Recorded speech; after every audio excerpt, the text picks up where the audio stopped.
আমার আল্লাহ বলেন, বন্ধু উম্মত নিবা না, আমার সুন্দর জান্নাত গুলো নিবা। আমার নবী জবাব দেন, মাবুদ গো, তোমার সুন্দর জান্নাত দেখে আমি নবীর কলিজা ঠান্ডা হয় না, তোমার জান্নাত নিতে চাই না, আমার গুনাহগার উম্মত আমারে দিয়া দাও। আল্লাহ কয়, বন্ধু তুমি কোনো প্রশ্ন করবে নি? আর নবী কয়, আমি একটা প্রশ্ন করব তোমারে। প্রশ্ন উত্তরের পর্ব চলছে। কি প্রশ্ন? আল্লাহ আমার জন্য বলে সব বানাইছো? কয় হ। তাহলে মুসা নবীরে যে নীল দরিয়া বলে উম্মত সহ পার করে দিছো? কহ। তাহলে আমার লেগে সব বানাইছো আর মুসা নবীরে নীল দরিয়া উম্মত সহ পার করে দিছো।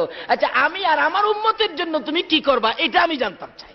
আল্লাহ কয়, বন্ধু এই প্রশ্নটা তুমি করবা এটা আমি আগেই জানি। বন্ধু জবাব নিয়ে যাও, মুসা নবীকে উম্মত সহ নীল দরিয়া পার করেছি, তুমি আর তোমার উম্মতের কি করব? বন্ধু গো, মুসাকে নীল দরিয়া উম্মত সহ, তুমি আর তোমার উম্মতের দুনিয়ার কোনো দরিয়া নয়, কথা দিলাম তুমি আর তোমার উম্মতের আমি ফুলসিরাত